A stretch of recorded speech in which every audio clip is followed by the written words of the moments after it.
Hello, and welcome to Boomer Live, ladies and gentlemen. And we just witnessed history in front of all of you, where Glenn Maxwell possibly played the greatest ever one-day knock. Now, words or adjectives cannot describe it. That was knock of the highest order. I mean, you just have to say there was 0.00.1 chance for the knock to have happened when Australia went 91 for 7, and from there to score 201 and to lead Australia to a victory, that was just ridiculous, hideous. You can use all the adjectives in the dictionary, but that was the greatest ever one-day knock right in front of us. We've often heard about Couple Day playing at 175 when India was 17 for 5. This possibly tops them all for the greatest ever knock under pressure to win a game. I have Sandipani with me. Sandipani and Jaren, both of you, welcome from the show. Firstly, I'll get to Jaren. Crazy knock, isn't it? Crazy, crazy knock. Did we ever see this coming? Ever, ever. Yeah, I mean, he was what I think 50% of his body was crammed up. He was watching someone practice their front arm and their backhand in tennis, and not really watching a cricket match there, because it just felt at a point in time that he was just standing there and I mean, I don't know what to say. I think I've lost for words. I mean, at the start of the game, you knew that. I mean, maybe at least at the start of the first 20 overs, you felt like history is going to be made, and Afghanistan is going to enter into the semis, or at least come very close to entering into semis. Defeating Australia would have been the cherry on top of a beautiful, I mean, I know, a very determined World Cup for them to remember. But I never expected history to be made by Maxwell. And that's the kind of innings that Maxwell has always played. Even when he plays such innings, you feel like, okay, you're going to last for the next 10 balls. Maybe he's going to get out in the next 20. Then it becomes 30, 40, 50. Suddenly he's scored 100. And I thought 140 is good enough, good enough on the kind of performance he's done. But my word, what an innings. I mean, I know he was dropped twice, but I think I just could look into his eyes, and sometimes you feel there's this fire burning inside a person, and he's gonna finish the game off. I don't know why. I just knew once he had reached at 100 that this game is getting over. This game is done at that point in itself, because you saw who was happy and who was not, and you saw that the Afghanistani players just looked absolutely lost. And when Maxwell fell on the ground with a cramp, they did try to regain a little bit, but I think it was gone. It was done. It's just Maxwell's day. I mean, Maxwell could buy a lottery ticket today and become the world's richest man. And that's how lucky he was. But it was not just luck. There's a lot of determination as well. And that's what you tell about the Australians, right? You Absolutely. never write off Australians. Never write them off. Absolutely. It doesn't matter what is the situation. Never write them off. Sandipani, I mean, after all the drama we saw in the first 20 overs, but Afghanistan was there, right? They picked up all the big wickets, 7 down. Then you drop a catch of Maxwell by Mujib, which is a sitter. And Mujib will be regretting this for the rest of his career for sure, what he did today. I mean, after that, there was some poor bowling from Afghanistan as well, isn't it? They knew Maxwell was on one leg, just kept bowling to his strength time and time again. And Maxwell just proved to the world you don't need a footwork, you don't need anything in the world. All this confusing things about your body movements, your weight alignment, everything can be put to rest, put out of the window. You just need to stand and deliver. Cricket is a very simple sport. You're just overcomplicating it time and time again. Because the moment you just stand and deliver, we've seen that bowlers do not know what to do, because everywhere you ball is just standing and delivering. You're just bowling to your strength. Afghanistan will be kicking themselves today. Absolutely. Yeah, exactly. Because I feel that it was a game that Afghanistan should have won, and Mujibur Rahman I mean, he should remember this game for the rest of his life, because this will probably be the game that deprived Afghanistan of a World Cup semi-final. Because I feel if Afghanistan would have won today, it would have, and by the margin, I mean, Australia were on the rails at 91 for 7. If they would have gotten Maxwell at that point, it could have well been a 150-run victory for Afghanistan.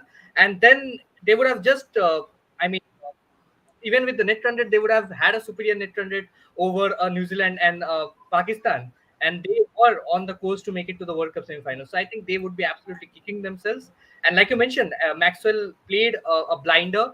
Everything was going on his side today. And I mean, yeah, some of the shots that he played, he made batting look easy only because there was mediocrity in the bowling department. Afghanistan were fabulous at the start. In the first 20 overs, they were fabulous with the ball. But today is a day that they would feel let off on the field. The ground fielding was mediocre.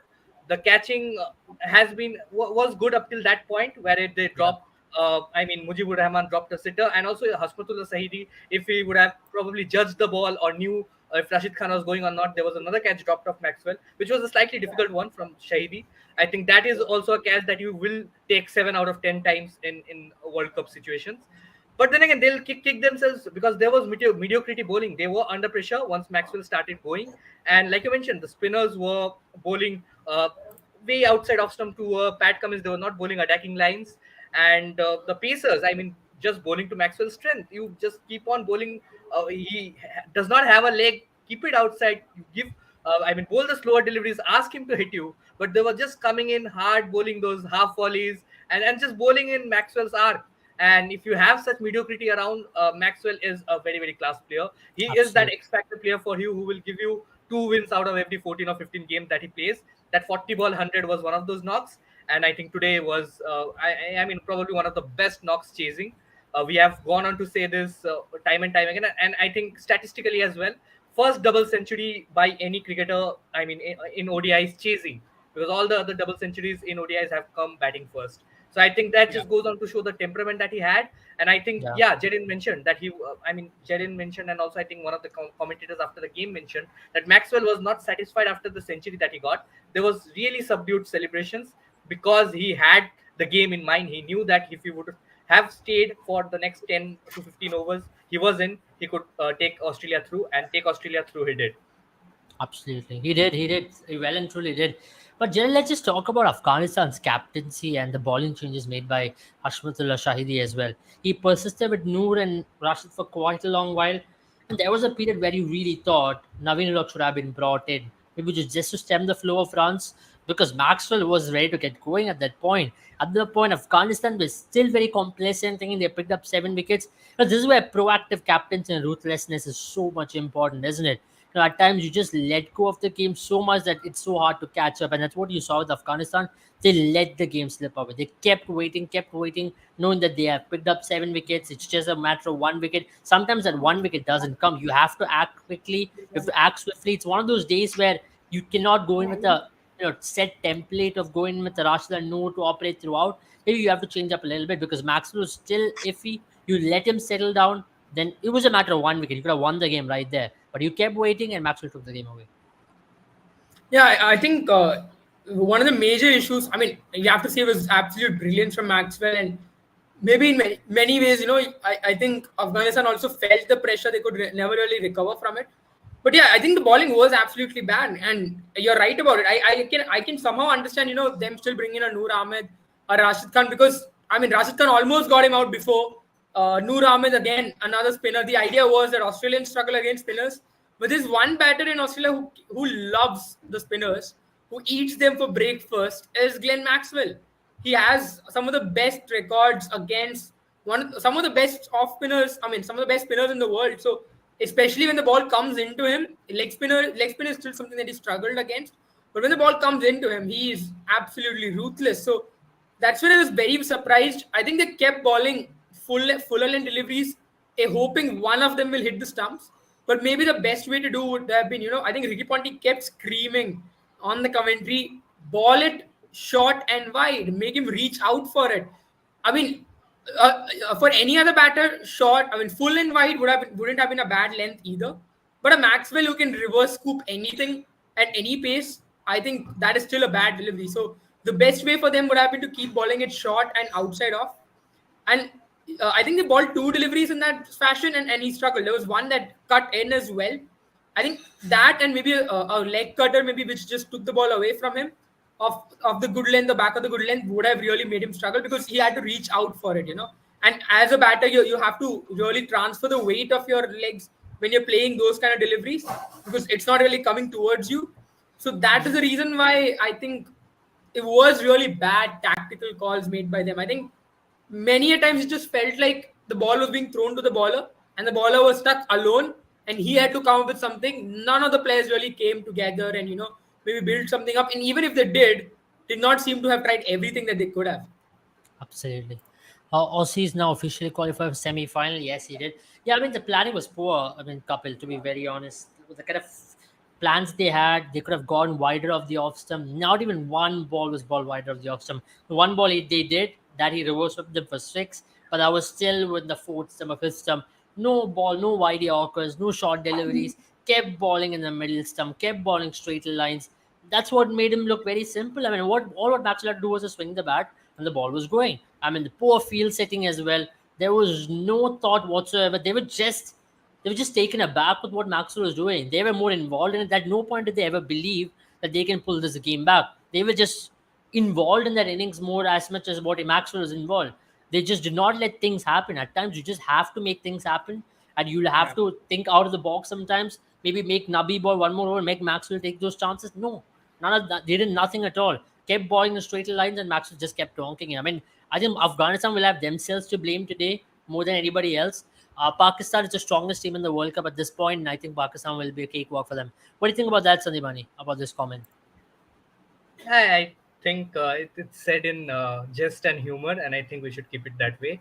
Other than that, I think Afghan will be But kicking let's be themselves honest. I mean, because this is Pakistan's World Cup to lose from here on. I mean, we can go on and have a debate or have a joke on that later maybe, because I don't think Pakistan was playing today. I think it was Australia versus Afghanistan. So I think we can pertain to Afghanistan today, because I felt Afghanistan had a ticket on their hand, a ticket to the semifinals, and I think they just gifted it over to a Pakistan or a New Zealand. I think now this is what is Kudrat ka Nizam exactly is, because you see teams you won't even. I mean, Afghanistan could not were taken aback. What can we comment on this game? From 91 for 7, from for 7, I think Jerin really summed it up well. I think they were really complacent. You mentioned as well, there was no plans. There was no. I don't know what they were talking about or discussing in the huddle. Probably Jonathan Trott was dancing around in the near the boundary ropes, hoping that Max will crumble or probably I mean fall apart at some point, because they were trying to get him injured rather than trying to take a wicket. They were waiting when he will probably get retired hurt and give Zampa a go. But that never happened. Maxwell just was gutsy enough. And who wouldn't be gutsy when you have when you know that even when you are on one leg you will get balls that you just have to swing through the arc, no fit movement, nothing. So it was just I mean easy the balls were easy to hit, but then again you have to keep your composure and stay on the crease and score 201 runs. It's not a joke to go on and score the double century, and I think this is Australia's first double century in ODIs, if I'm not Yeah, wrong. So I think absolutely. just goes on to show I mean, the caliber and the effort that Maxwell displayed. Having said that, Yeah, I think if he wouldn't have been injured, I think Pat Cummins would have taken some of the singles, and then we wouldn't have probably seen Maxwell go on to get that double century. But yeah, nonetheless, I think it was a game of two halves. First 70 overs, Afghanistan were in cruise control. And another thing that teams will take note of is it is very very difficult to bat early on at the Wankhede in the power plays. If you see the stats going on Yeah. in the last game, Sri Lanka lost 6 wickets for 14. Today Australia were 4 for 52.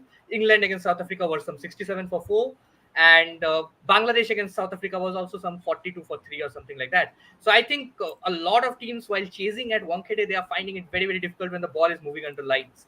And if a team batting first, because we have to keep this into account, because number one team probably India, most of yeah, it, unless Pakistan goes on to qualify, India is going to play their semi-finals at Wankhede.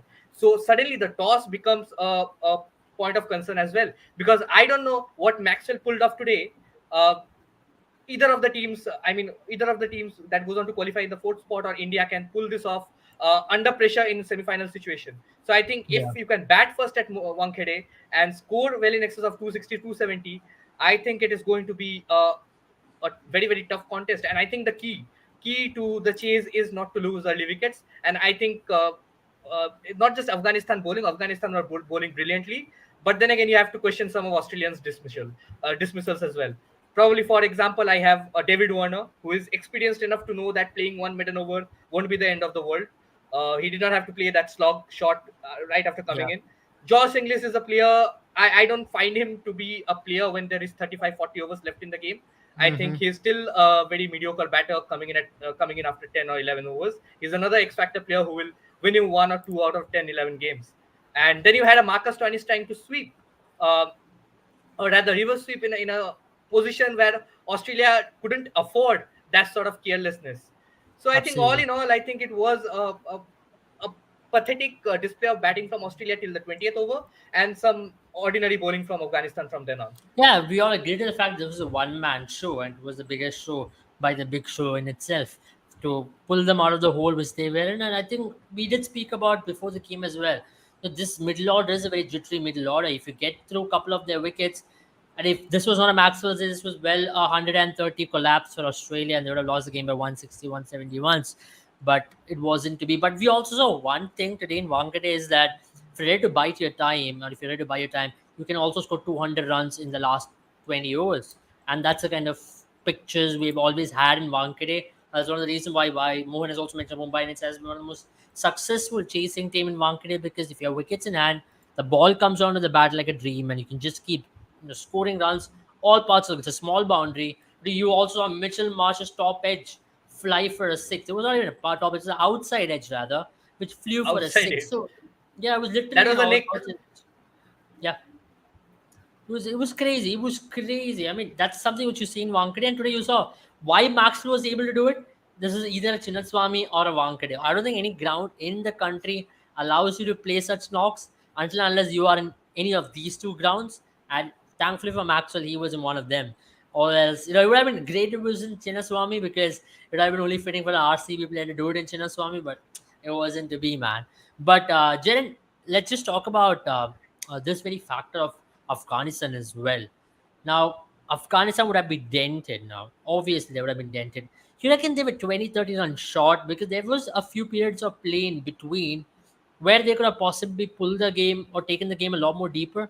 290 you felt was still a little below from what they could have possibly gotten. This could have been a 320, 330, but there was a knock by, I think it was by Rahmat Shah in between.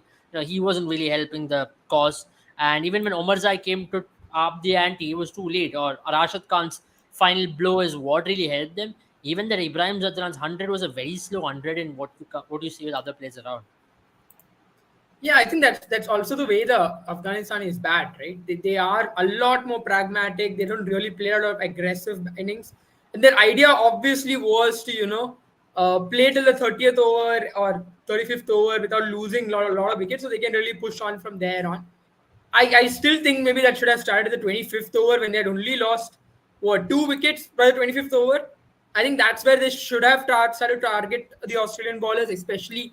I think some of the pacers did struggle a lot. Someone like a Mitch Stark, struggled quite a lot today. Even Cummins, Adam Zampa as well did not really get the ball rolling like he has before. So I think there were a lot of bowlers they could have gone after. I genuinely felt two bowlers they should have gone after was Travis Head and Marcus Stoinis, because they are the two bowlers, especially Travis Head, who's a part-time bowler, and no matter how well he's done and no matter how successfully he can pick your wicket, there was a risk they should have gone after. They gave him 3 overs to bowl just 15 runs. I don't think that's how you should treat someone who is a part-time bowler when you're treating Adam Zampa in a much worse way. We have scored 58 against him, and a Maxwell as well. Again, you've got 55. So allowing Travis Head to bowl, to only give away that many runs, I don't know really if that's the way to go. And I think even a Marcus Stoinis, I know he only bowled 1 over. It was a decent over, but even there you felt like there was no impetus to go after the bowling. So in many ways, you'd have to say that they did lose that possibility of doing well there. But then that's how Afghanistan are, and you would say after today's match, Afghanistan had posted enough to win the game, and I think it was just that their fielding is what let them down. I think when they dropped him twice, and after that when Maxwell started going after them, they really lost a lot of their focus in the game, and from there on, I think it was just done. True. I'll give Sanjibani another question to answer here as well. Sanjibani, what about this? Pakistan is the strongest team in the World Cup. I know why people aren't accepting that. We have ticked all boxes and engines are roaring. Definitely, definitely. They have ticked all the right boxes. They are praying right now for New Zealand to get it wrong.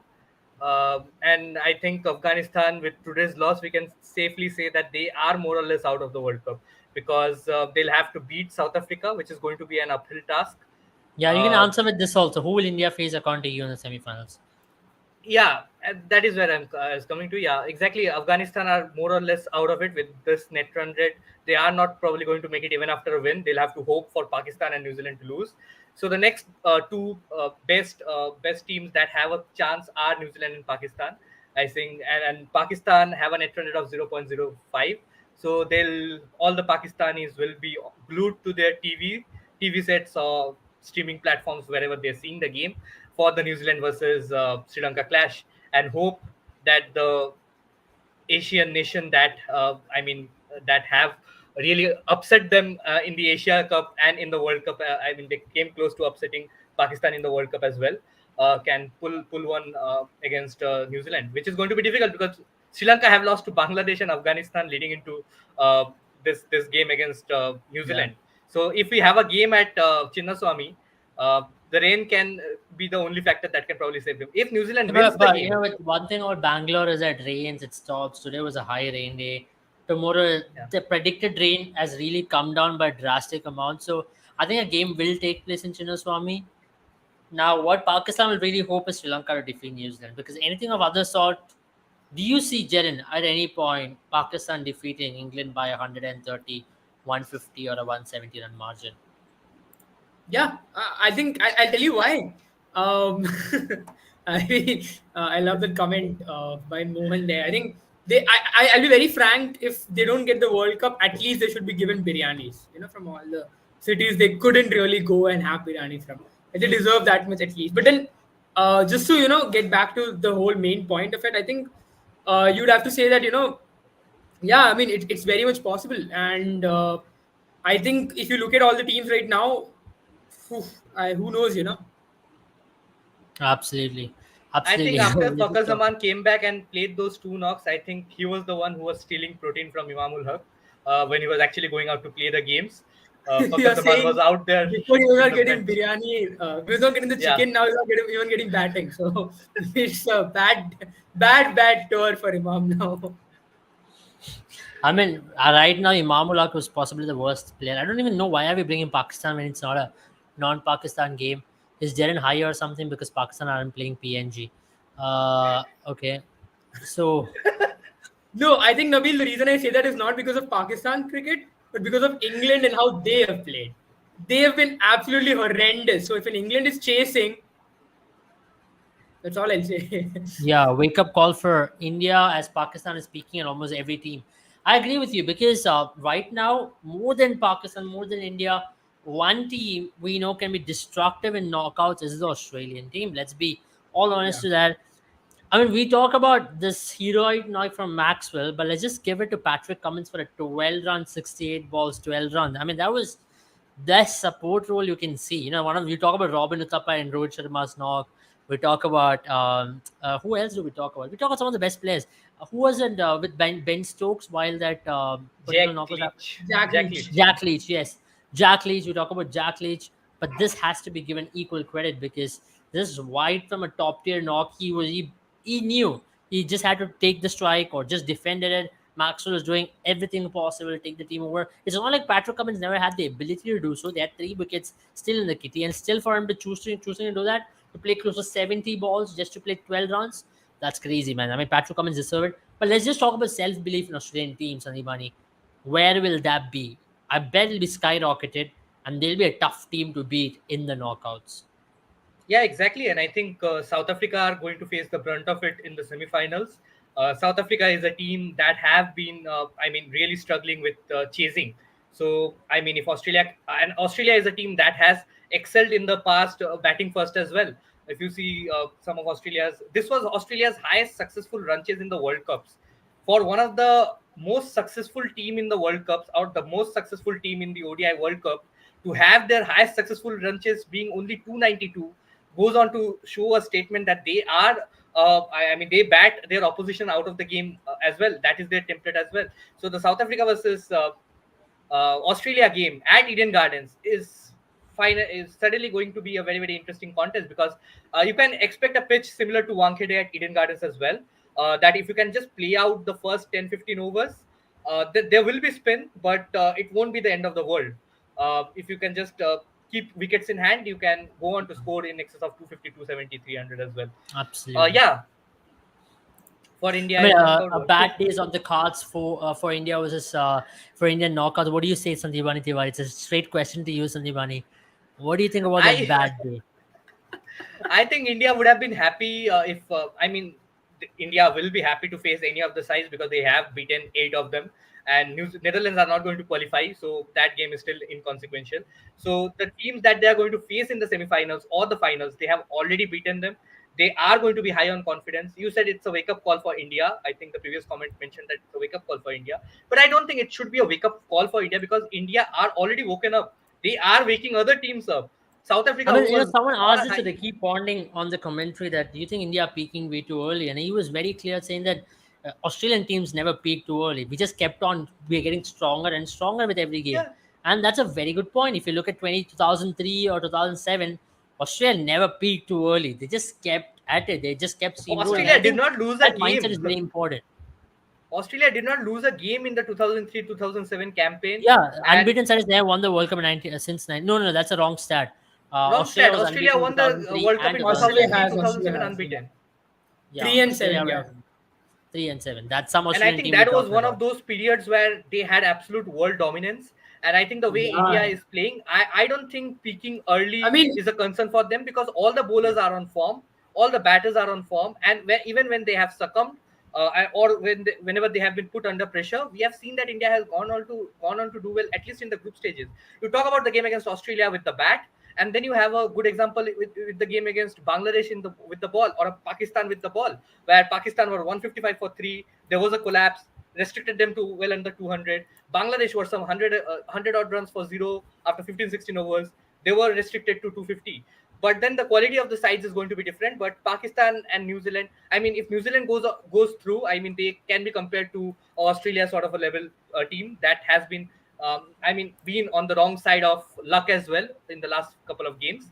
But if you talk about Pakistan, I think you can't go on to win the World Cup after losing 4 games. I don't think any team in the history of the World Cup has lost 4 games and then gone on to win the World Cup. So New Zealand and Pakistan can write history if they go on to do that this time around. But having said but that, I think that's I don't. also because Sandivani, there were not 4 games to lose. You always had a small group.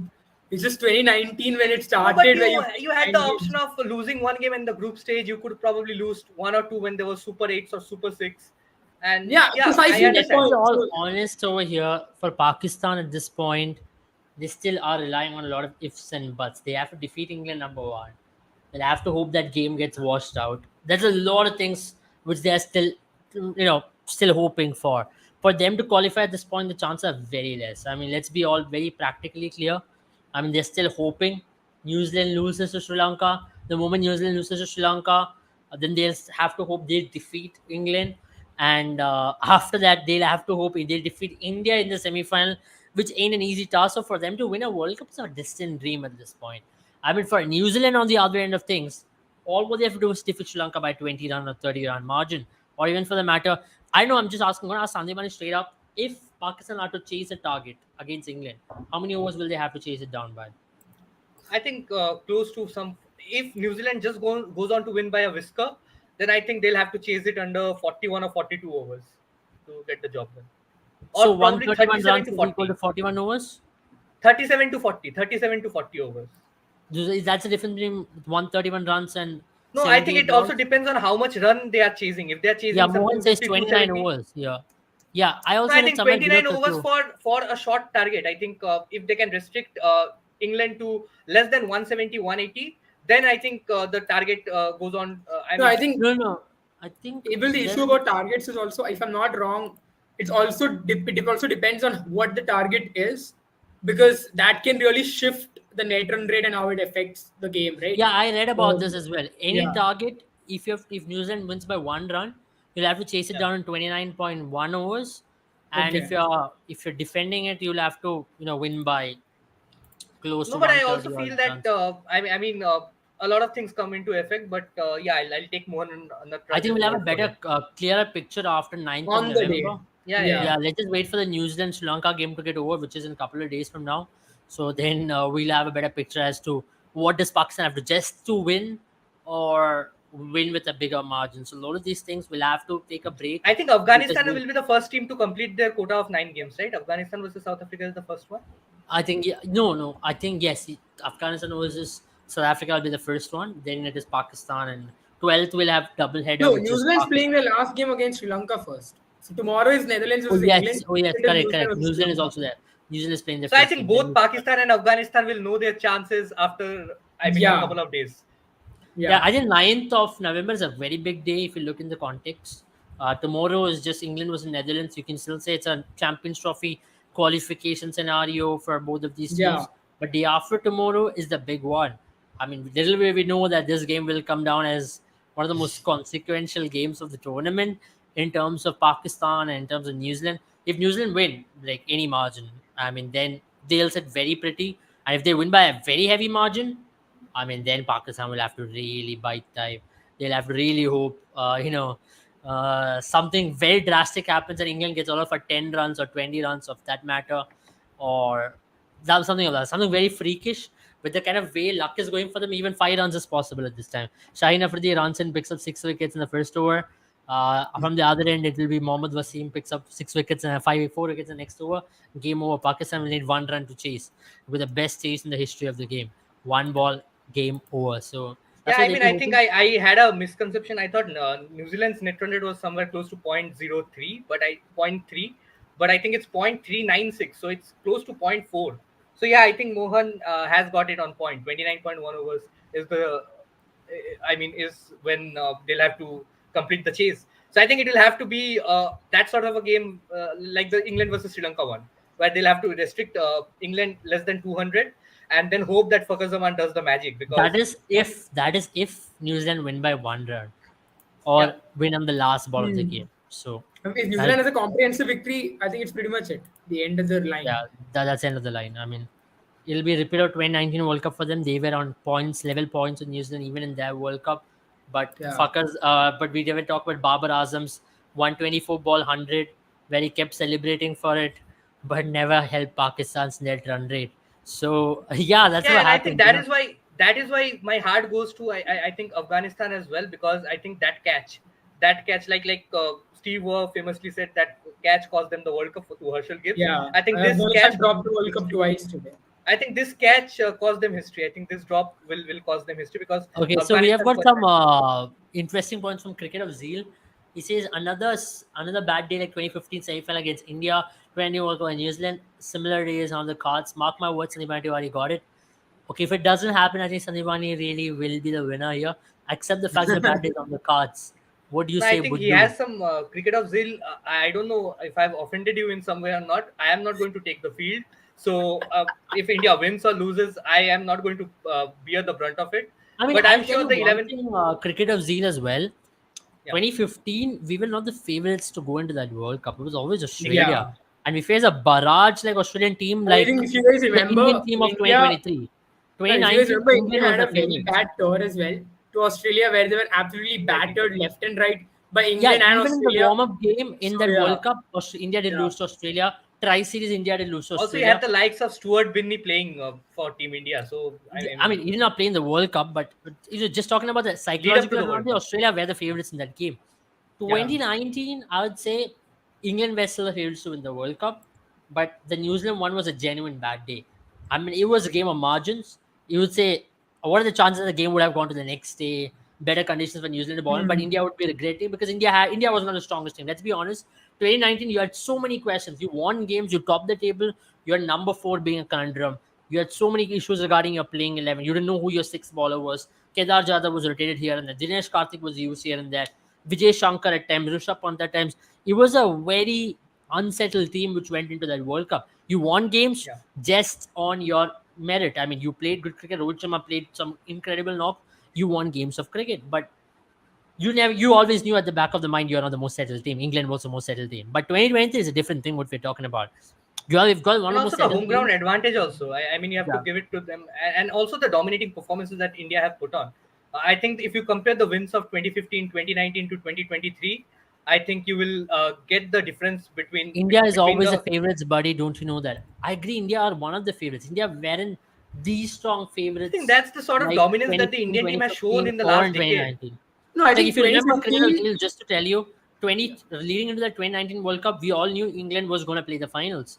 Leading into the 2015 World Cup, we all knew Australia were the team to beat Yeah. because they are playing at their home. They had the strongest pace attack, and they were the team to beat. And regardless of that one loss which they had in New Zealand, where they lost by 1 wicket to that freakish game of cricket where they took 9 wickets of New Zealand and Kane Williamson pulled them out of the jar in the last moment, Australia were the strongest team.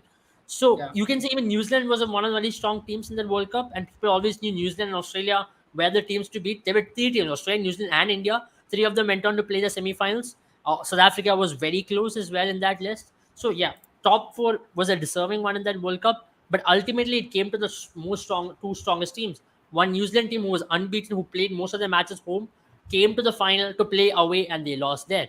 Australia matches played most of the games at home, played one game away, they lost it there, came back home, won the World Cup.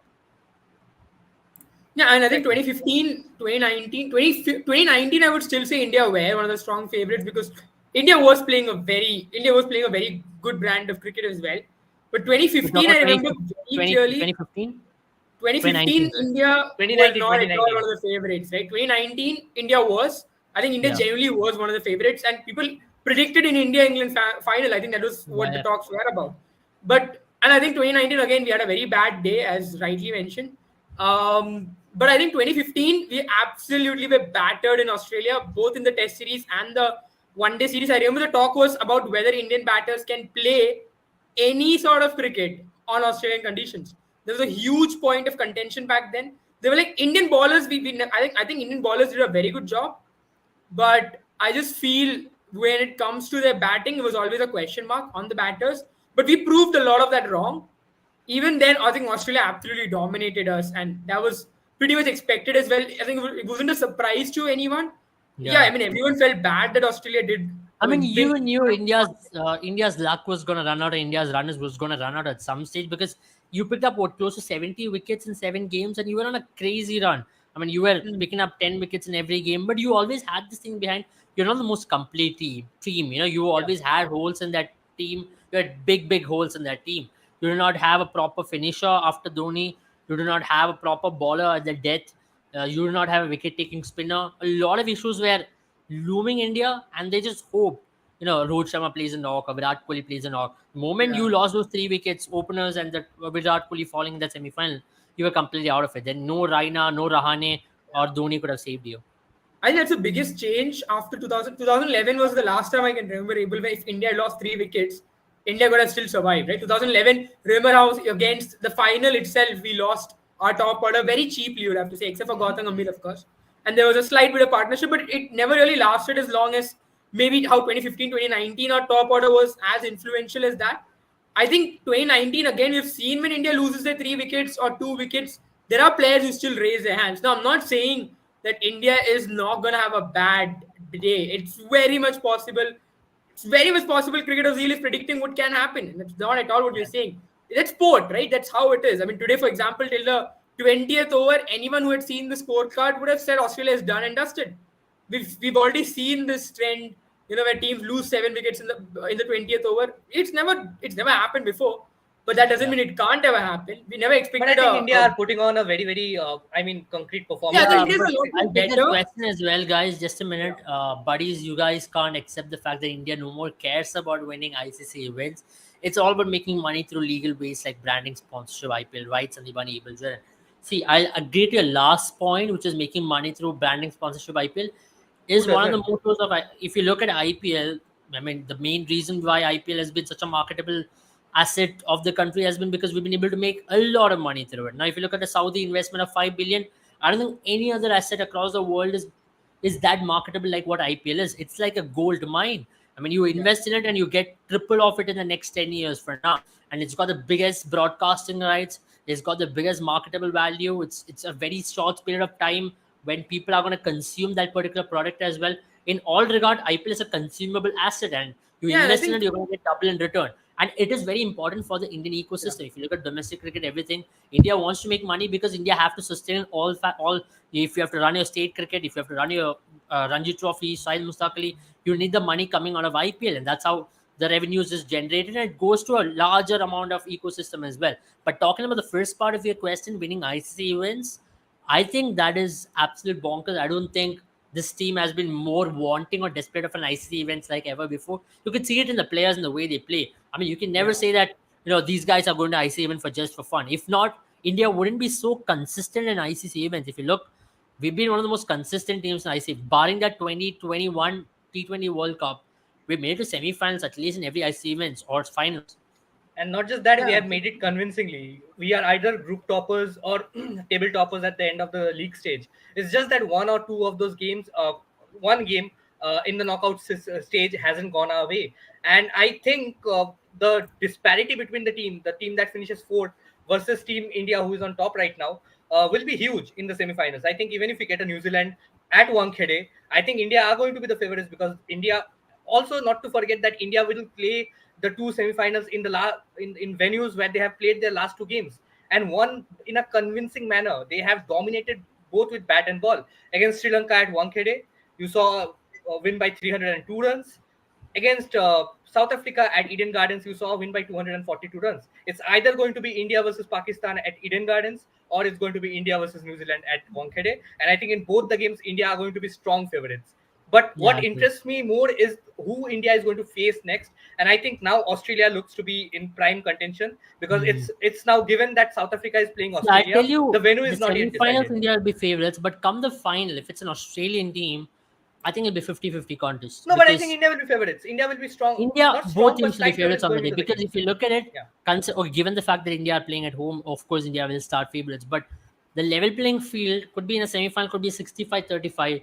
But come the final, it could be a 55-45 or No, I 51-49. think they will also. I genuinely think any four teams who end up there, probably maybe with the exception of Afghanistan, if they still do it, I think even a New Zealand or a South Africa or I mean Australia obviously will still be potent threats. I think that's been one thing about this World Cup. I know India has been absolutely, I mean, just brilliant when it comes to their games, and they have dodged a lot of bullets. But it doesn't mean that these teams don't have the potential, right? I mean, no one expected South Africa to lay down their arms so easily. No one's expected Australia to do the same. I think, and Australia did fight. New Zealand did fight against us, did put us in trouble. One wicket here or there, or against India as well, one wicket here or there could have shifted the balance. And I don't think any of these teams are going to let it go. Even a Pakistan, right? On their day, and that's the thing about knockout matches, right? Sometimes all it takes is one delivery, one over, or an innings like what we saw with Maxwell. That's individual brilliance is And what won and Australia game honestly, today. therein, Abel, I think this is something that you get with sports. You can get a day where Absolutely. it is just not your day and you can lose. But we over here are not here to talk about luck. We are here to talk about system, process, and stats. Absolutely. And I think stats and everything will support that India are going to be the favorites heading into the semifinals, and slight favorites going if they go on to make it to the finals as well. You have Mhm. upsets. I'm not saying that Pakistan or New Zealand can't beat India at Eden Gardens or Wankhede, but if they do that, it will be close to an upset with the way India are Yeah. going, and similarly with the way Pakistan or New Zealand are going. Yeah. So, On that I mean, note, if Australia go on to win the World Cup, I'd say man of the tournament will be Maxwell. I'll say this why. yeah, because And 10 if overs India with go the on to win ball. the World Cup, I'll tell you why. Because at the start of the World Cup, we did say that Maxwell will have to do something very much like Yuvraj Singh is. He'll have to do something very much like Yuvraj Singh to help Australia win the World Cup. And if you look at his stats as of now, he's averaging 79 with the bat at 397 runs with a strike rate of 152 at an economy rate with the ball less than 5. I mean, that is good enough. I mean, obviously, today's 200 is a big factor to that. I But think for if you look, out of those 397, he has had 140 ball 100 and another 201 of 128 balls. Apart from these two games, he hasn't given anything with the bat. But with the ball, I think he has been a very, very important factor for Australia, because subcontinent conditions, Adam Zampa was not in his mojo in the first 2-3 games.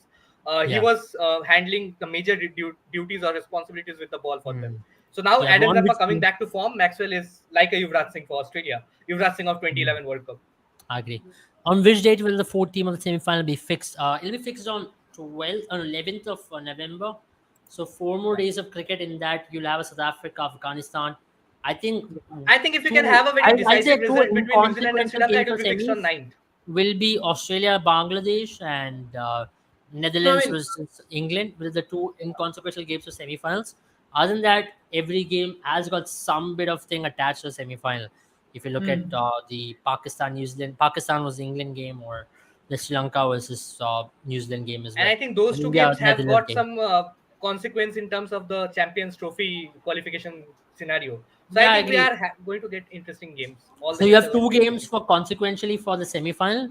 Other games are more or less for Champions Trophy qualification, or the hype really comes down. But if you talk about the Champions Trophy qualification, I think England taking Netherlands, big game for them. Both the teams, England would want to win a game. I think if England does put on a good performance today, I think it's going to give them a lot of confidence heading into that Pakistan game. And England will know it's the last dance for this team, and they don't want to possibly end in a good way, or win a couple of matches and gain some respect of what this white ball team can do. And I feel Netherlands will be motivated as well, because I think if Netherlands lose tomorrow with the game against India ahead, I think they will end at 4 points and with a very inferior net run rate. So I think they will be out of the Champions Trophy race if they lose tomorrow. I think tomorrow's game is going to be very, very important for Netherlands in particular. And also England, not to forget, they are off a 5 game losing streak. Uh, that is something that they'll like to put an end to. And now with the Champions Trophy scenario, no other team has won just the one game. It's just England at the bottom. So I think they would like to really put on a show tomorrow and get that net run rate up. Tomorrow's And then match is dead probably, rubber. Yeah, it is more yeah. or less a dead rubber for the World Cup, but for the Champions Trophy qualification, which is a good thing introduced, I mean, it makes some sense. But let's just see. Let's just enjoy a game of cricket. I hope we get to see something out of it, and we get to see some fireworks from the English batting order, Or which maybe we've missed another throughout timed the out. tour. Yep, possibly some drama here or there will be quite interesting to watch. But that's about it from us for the night. Thank you guys. I mean, we witnessed history right in front of our eyes today. We're very fortunate to have I think witnessed talking what about people timed do. out, it was very interesting to see Zampa walk up and down the stairs almost three Yeah, to four at times. least he had a helmet on, so he knew what to exactly wear a couple of times. And one of the times he almost got inside the boundary line when Max was Yeah. limping. Other time the LBW decision was just bizarre. I mean, that's it. That's it from us. That was the kind of game you had. You knew at one point Afghanistan was out. Next moment they were down. You could just say, "What have you done, Mujib? What have you just done?" So it's What one of have you those done? nights. Thank you guys, and see you all tomorrow for the England versus Netherlands game. Let's hope for a good game of cricket. And the after tomorrow is a big one. New Zealand versus Sri Lanka. Massive one from Bangalore. In the end, India losing the match and making money by losing, right, Sandeep? I mean, Yeah, yeah, we'll cricket talk of about, we'll talk about exactly. this I think tomorrow, it's all about definitely. making money at the end of the day. I think, I mean, yeah, whatever sips your boat. Whatever helps, that's it. I mean, that's good night, guys. Good night, guys.